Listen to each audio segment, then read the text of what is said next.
లేదు కానీ ఉచితంగా ఆ పెండింగ్ పెట్టి మా మీద పెట్టిపోయారు. వచ్చిన తర్వాత మళ్ళీ మేమే కట్టాం.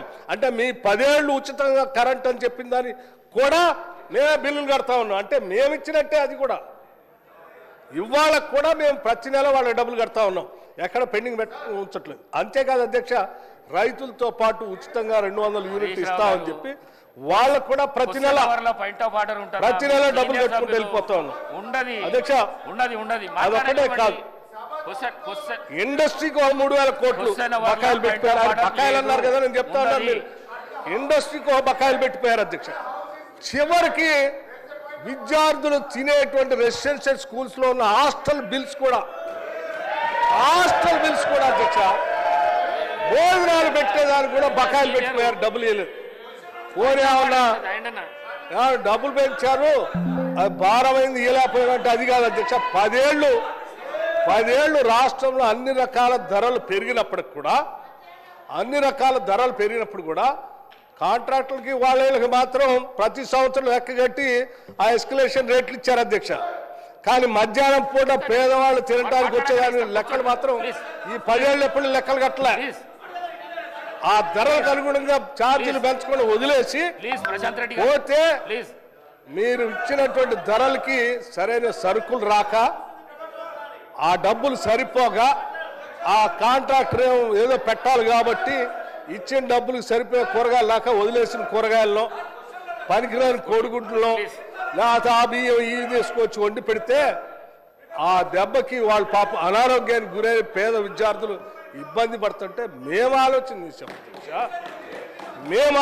చేసాం. ఎందుకు ఈ సమస్యకు మూలం అంటే డబ్బులు సరిపోక కూరగాయలు అయ్యి ముఖ్యమైన ఇస్తున్నారని రేటు 40% ఒకటేసారి 40% పెంచడమే కాదు, 200% హాస్పిటల్ ఛార్జెస్ కూడా పెంచడమే కాదు, మీరు వదిలిపెట్టిపోయిన బకాయిలన్నింటినీ కూడా అనాపైస్తో సహా లెక్కగట్టి ఆ బిల్స్ అన్ని క్లియర్ చేసి పెంచిన బిల్స్కి డబ్బులు ఇచ్చుకుంటూ పోతాను. ఇది అధ్యక్ష మాకున్న నిబద్ధత. పెండింగ్ బిల్లులట వాళ్ళట చెప్తా ఉన్నారు. ఎట్లా అధ్యక్ష, 40,000 కోట్ల రూపాయలు పెండింగ్ బిల్లులు పెట్టిపోయి మళ్ళీ తిరిగి వచ్చి తగుదనమ్మా అని ఆడ కూర్చొని మాట్లాడుతూ ఉన్నారు. సరే, అది హరీష్ రావు గారు మాట్లాడారంటే ఐ కెన్ అండర్స్టాండ్. ఎందుకంటే వారికి ఎప్పుడు నిజం చెప్పే అలవాట్లేదు. వారు ఎప్పుడు అవాస్తవాల్ని, సత్యదూరమైన మాటల్ని, ప్రజల్ని రాజకీయం కోసం అన్ని మాట్లాడతారు కాబట్టి సరే వారు రాజకీయ లబ్ధి కోసం మాట్లాడుతున్నారులే అనుకున్నా. లెజిస్లేటివ్ అఫైర్స్ మినిస్టర్గా పనిచేశారు అధ్యక్ష ప్రశాంత్ రెడ్డి గారు. వారు ఎప్పుడు అట్లా మాట్లాడరు, వారు కూడా మాట్లాడుతున్నారు. వారు వెనక కూర్చొని మీరు కూడా ఎందుకు అధ్యక్ష అట్లా తయారవుతారు? అట్లా మాట్లాడబాకండి అధ్యక్ష. ఇది వాస్తవాలు మాట్లాడుకోవాలి, ప్రజలకు వాస్తవాలు తెలియాలి. వారు అడిగారు, రైట్, 7,11,000 మేము అప్పు చేయలేదు, మీరు అబద్ధం చెప్తున్నారు, దానిపైన మేము వాస్తవాలు చెప్పాలంటే ఎస్, ఆ రోజు మేము వైట్ పేపర్ పెట్టి చూపించాం, అయినా మీకు ఇంకా సరిపోలేదు, మళ్ళీ చూపించాలంటే మళ్ళీ చూపిస్తాం అధ్యక్ష. మాకేం అభ్యంతరం లేదు. రూపాయితో సహా లెక్కగట్టి దాన్ని సభకి ప్రజలకు మాకు కూడా చెప్పాలని అనుకుంటున్నాను. మీరు అడిగారు, చాలా సంతోషం అధ్యక్ష. మళ్ళీ ఏదైనా వేరే ఫామ్లో రమ్మని చెప్పండి, 100% తీసుకొని వస్తాం అధ్యక్ష. నమస్కారం, థ్యాంక్ యూ. పల్లా రాజేశ్వర రెడ్డి గారు, no point of order in question hour, please. Sir నమస్కారం sir, thank you for giving this opportunity.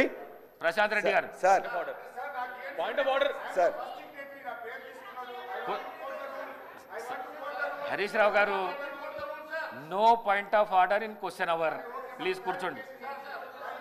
Sir నేను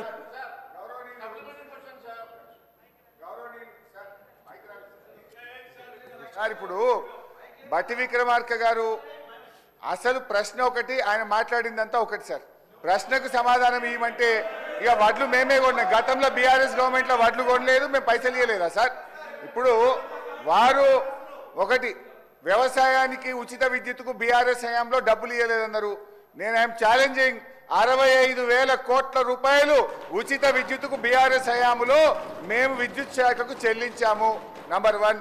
నంబర్ 2, వారు మాట్లాడుతూ మిత్తిలకి ఇంత కడుతున్నామని చెప్పిండ్రు. ఆర్బీఐ నివేదిక ప్రకారంగా 2,900 కోట్లు మాత్రమే మిత్తి, కాగ్ రిపోర్టు ప్రకారంగా 2,100 కోట్ల రూపాయలు మిత్తి కడుతున్నారని కాగు ఆర్బీఐ చెప్పింది ఒకటైతే, బట్టి గారు సభలో చెప్తున్నట్టు తప్పు విషయాన్ని వారి సభను తప్పుదో పట్టిస్తున్నారు. అధ్యక్ష, 1,27,000 కోట్ల అప్పు తెస్తే ఏమన్నా ఒక్క ప్రాజెక్టు కట్టింది అధ్యక్ష? మేము మా బీఆర్ఎస్ హయాంలో మిషన్ భగీరథ, మల్లన్న సాగర్, రంగనాయక్ సాగర్ ఎన్నో ప్రాజెక్టులు కట్టి ఆస్తుల కల్పన చేసింది బీఆర్ఎస్ అయితే, అప్పులు చేసి వీళ్ళు కేవలం కమిషన్ల కోసం పంచుకొని తిన్నారు తప్ప వాస్తవానికి జరిగిందేం లేదు అధ్యక్ష. నేను మీ ద్వారా కోరుతా ఉన్నా, దయచేసి ఈ అంశం మీద చర్చ పెట్టండి. ప్రజలకు వాస్తవాలు తెలియాల్సిన అవసరం ఉంది. మీరు ప్రివిలేజ్ మోషన్ కన్సిడర్ చేసి చర్చ పెట్టాలని కోరుతూ సభను తప్పుదో పట్టిస్తూ బట్టి గారు చేసిన వ్యాఖ్యల్ని తీవ్రంగా ఖండిస్తున్నారు. భవిష్యత్తులో వారికి మనం ప్రేమ కలుగుతాం అనుకుంటా ఉన్నాం. ఇన్ని మంచి పనులు చేసినప్పుడు అధ్యక్ష ప్రేమ కలగాలి, కలగకపోతేనే అసహజం. ఇక నేను ఎక్కువ అనను, ప్రైవేట్గా అక్కడిక్కడ చెప్తున్నానని తెలిసింది అధ్యక్ష. నాకు సభల పార్టీ కాబట్టి, పార్టీ నాయకత్వం కాబట్టి చెప్తలేదని తెలిసింది. సో మీరు ఎన్ని శాపాలు పెట్టినా మేము దీవెనలే అనుకుంటాం. విమర్శలు చేసినా బయట నా మీద ప్రేమ ఉలకబోతుందని చెప్పిన సార్, నేను వేరే చెప్పలేదు. చెన్నూరులో ఆర్టీసీ బస్ డిపో రవాణా శాఖ మంత్రి గారు, గౌరవ రవాణా శాఖ మంత్రి గారు. లేదు పేరు లేదు అధ్యక్ష. చెన్నూరులో ఆర్టీసీ డిపోను ఏర్పాటు చేసే ప్రతిపాదన ఏదైనా ఉందా అని అడగాను. అవునండి, సదరు డిపో ఏర్పాటుకు సంబంధించి 2022 డిసెంబర్లో రవాణా మంత్రి గారు జిల్లా సార్ మంత్రి గారు హరీష్ రావు గారు మేము సబ్సిడీకి డబ్బులు ఇవ్వలేదా సార్? ఒక చిన్న వారు, ఎందుకంటే మీరు పర్మిట్ చేస్తారు అధ్యక్ష మీరు పర్మిట్ చేస్తే హరీష్ రావు గారు ఒక మాట చెప్పారు. వారు ఏంటంటే అగ్రికల్చర్ అన్న ఒకటే నిమిషం అన్న, సభకి అన్న సభకి మీకు కూడా తెలియాల, మీకు కూడా తెలియాలి. నేను ఐఎమ్ నాట్ ఇంటర్ఫియరింగ్, మీకు కూడా తెలియాలి. ఒక్క నిమిషం మీకు సార్, మహేశ్వర్ రెడ్డి గారు సభాపతి గారి ద్వారా మీకు విజ్ఞప్తి చేస్తాను సార్. మహేశ్వర్ రెడ్డి గారు సభాపతి గారి ద్వారా మీకు విజ్ఞప్తి చేస్తున్నాను. నేనేమే మిమ్మల్ని డిస్టర్బ్ చేయదలుచుకోలేదు, మీరు అడగొచ్చు. ఒకటే సమాధానం వారు చెప్పి కూర్చుంటాను. నేను హరీష్ రావు గారు ఏమన్నారంటే వ్యవసాయానికి 60,000 కోట్లు ఏదో ఖర్చు పెట్టారని చెప్తున్నారు. అధ్యక్ష ఎన్ని సంవత్సరాలు అధ్యక్ష వీళ్ళు పాలన చేసింది? 10 ఏళ్ళు కదా. నెలకు ఎంత అధ్యక్ష? ఎంత కట్టాలి అధ్యక్ష? మీరు కట్టారా? నెలకు ఎంత కట్టాలి చెప్పారా? నేను అదే అడుగుతున్నా. నేను 10 ఏళ్ళు ఎంత కట్టాలి మీరు? ఎట్లా అధ్యక్ష? సంవత్సరానికి 11-12 వేలు కట్టాలి. 10 ఏళ్ళు చేశారంటే 1,00,000 కోట్లు పైబడి కట్టాలి వీళ్ళు బిల్లులు.